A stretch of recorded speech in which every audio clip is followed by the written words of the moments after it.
नमस्कार मित्रांनो, आज आपण बनवणार आहोत खोबऱ्याच्या वड्या. चला तर मग वेळ न घालवता आपण सुरुवात करूया. साहित्य: किसलेलं खोबरं, अर्धी वाटी साखर, वेलची पावडर, ड्रायफ्रूट्स, दूध पावडर, 2 चमचे गावठी तूप, 1 कप दूध. हे सर्व आपण घेतलेलं आहे. दूध हे 1च कप घ्यायचं आहे. चला तर मग आपण सुरुवात करूया. सर्वप्रथम आपण कढई गरम करून घेतलेली आहे. त्यामध्ये तूप टाकायचं. नंतर आपण किसून घेतलेला खोबऱ्याचा किस चांगला मस्तपैकी ब्राऊन होऊपर्यंत परतून घ्यायचा. जास्तही ब्राऊन होऊन द्यायचा नाही. थोडा ब्राऊन व्हायला लागला की त्याच्यामध्ये आपण लगेच साखर ॲड करून घेऊया. मी थोडी साखर टाकलेली आहे. चांगलं मस्तपैकी मिक्स करून घेऊया. साखरेमुळे साखर ही ओलसर असते, त्याच्यामध्ये पाणी सोडते. थोडंसं आपलं सारण हे ओलचट होऊ शकतं आहे. मस्तपैकी परतून घ्यायचं. त्यानंतर लगेचच आपण त्याच्यामध्ये दूध पावडर ॲड करून घेऊया. दूध पावडर हे ऑप्शनल आहे. नसेल तर तुम्ही दूध टाकू शकताय. मी दूधही टाकलेलं आहे आणि मिल्क पावडरही टाकलेली आहे. ही चांगलं मिक्स करून घ्यायचं. मिल्क पावडर ही चांगली मिक्स झालेली आहे. त्यानंतर आपण लगेचच 1 कप दूध ॲड करून घेऊया.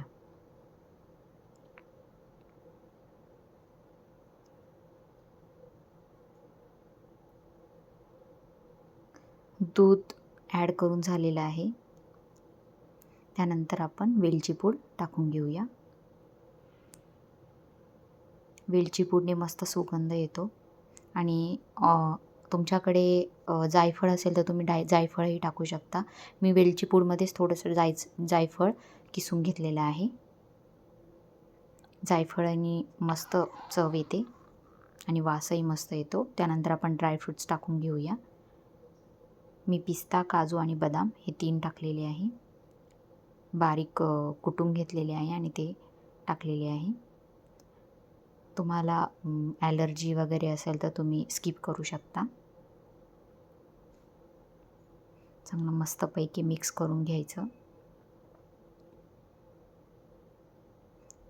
आणि हे कढईला चिपकायला लागलं की लगेच ते बंद करून टाकायचं. त्यानंतर आपण एका ट्रेमध्ये चांगलं गावठी तूप लावून घेऊया मस्त, म्हणजे आपल्या वड्या चिटकणार नाहीत.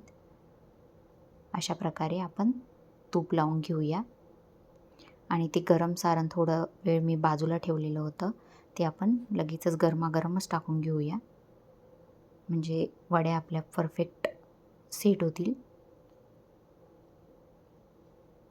तुम्ही बघू शकता. हळूहळू सारण टाकायचं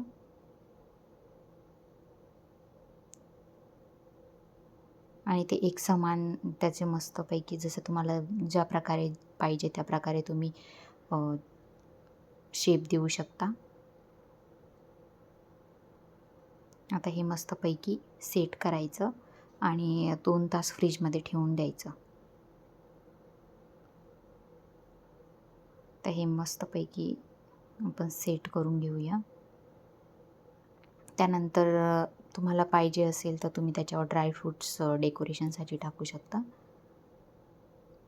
त्याने आपली बर्फी अजूनच अप्रतिम छान दिसते. मग थोडंसं प्रेस करून घ्यायचं.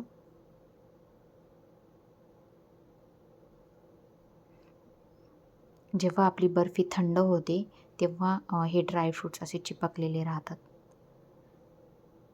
म्हणून त्याच्यासाठी आपण प्रेस करून घेतलं. नंतर थोडंसं गार झालं की त्याच्यामध्येच आपण लगेच वड्या करून घेणार आहोत. मग तुम्हाला पाहिजे त्या आकाराच्या वड्या तुम्ही करून घ्या. मी आता चौकोनी आकाराच्या केलेल्या आहेत.